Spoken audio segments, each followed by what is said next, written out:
Welcome back, focused learners. Today we're unpacking something absolutely profound. We're going to decode the complex structural matrix of a truly ancient text, Surah 50, also known as Qaf. We'll be using its foundational Arabic roots to reveal a breathtaking architecture. And honestly, this isn't just about abstract philosophy or theology, it is a systematic, highly structured blueprint of total data accountability. Okay, let's dive into this.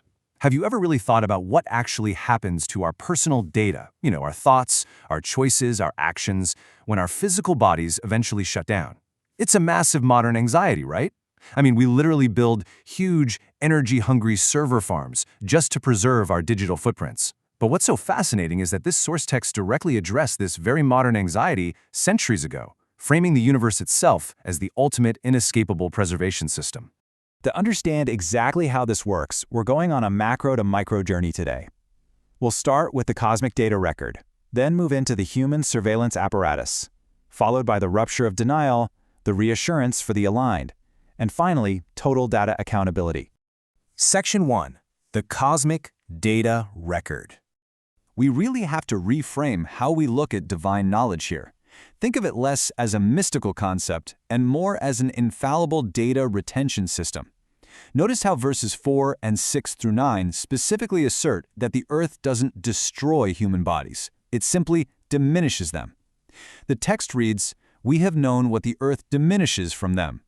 And then it points to the revival of dead earth as visible proof of this concept.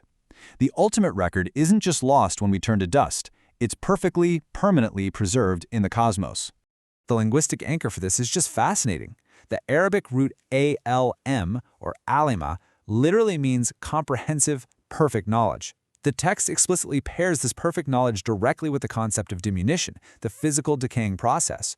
By doing this, the text establishes its bedrock foundation. Because total data retention exists at the cosmic level, the physical reassembly of a human being is a systemic certainty, not some chaotic, impossible magic trick. It's just restoring from a flawless backup. Moving right along to Section 2, the human surveillance apparatus. Now, what's really interesting about this slide is how the text doesn't just stay out in the vast cosmos, it abruptly zooms in to the micro level, the actual internal anatomy of human thought. Look at the root word QRB, or ukrab. It denotes structural proximity.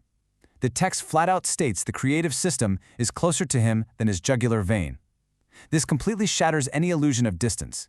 You can't claim to be lost or forgotten in the vast machinery of the universe when the system is actually monitoring your internal whispers closer than your own physical circulatory system. And this deep internal access is paired with incredibly strict external documentation. As you'll see, verses 17 and 18 outline two receivers taking records, right and left.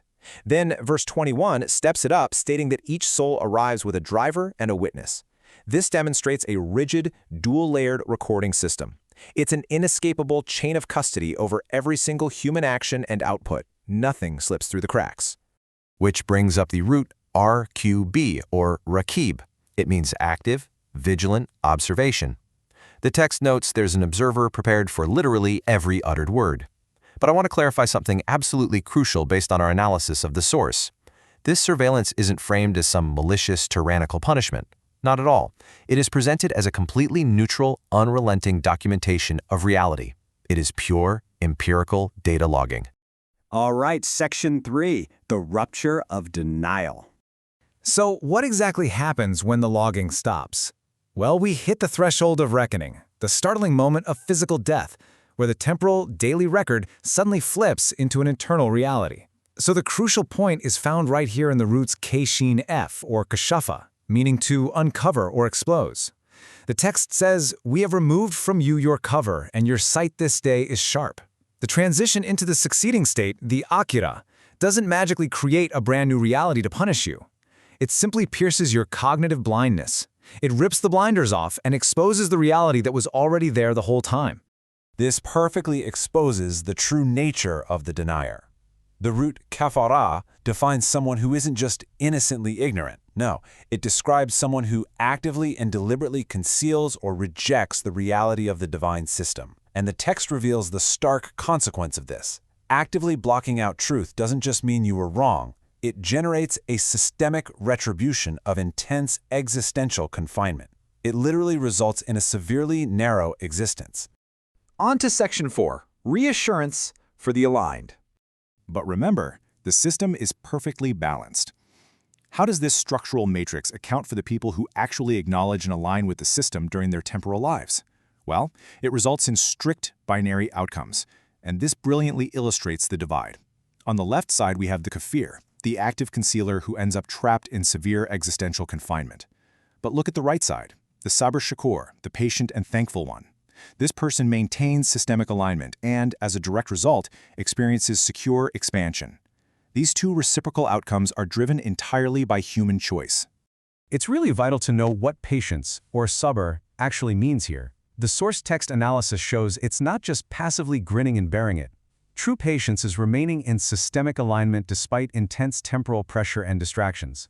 For the aligned soul, someone the text describes as having an aware, witnessing heart, this transition isn't a terrifying exposure at all.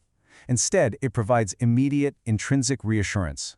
They are simply stepping into a reality they had already acknowledged. Finally, Section 5, total data accountability. Let's move to and see how this builds into an unbroken chain of ultimate divine governance, synthesizing all the precise mechanics we've just explored. Step 1, cosmic data retention proves that absolutely nothing is lost. Step 2, microsurveillance logs every single internal and external output.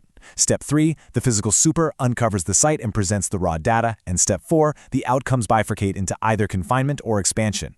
This cause and effect architectural matrix is the true structural genius of Surah Qaf. At the very end of this chain is yaqeen, absolute certainty. The text neutrally, yet incredibly powerfully, frames this divine call as totally unalterable. All prior human denials, all the debates, all the delays, they become utterly irrelevant. The governance is certain, the signal is near, and it reaches every single soul simultaneously. There is simply no escaping the architecture.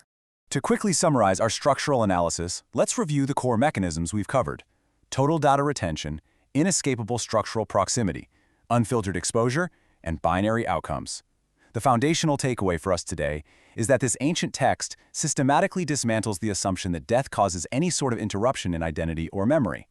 The recording process is always on. It's continuous. I really want to leave you with this beautifully synthesized core message from the source analysis. Think about this.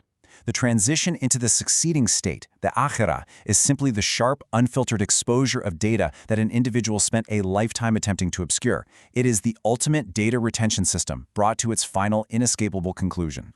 Which brings us to our final, provocative reflection for this explainer. If your internal data, the unedited raw logs of your thoughts, your choices, and your alignments were completely exposed today, what exactly would the system reveal? Would it show a person in systemic alignment or someone engaged in deliberate concealment?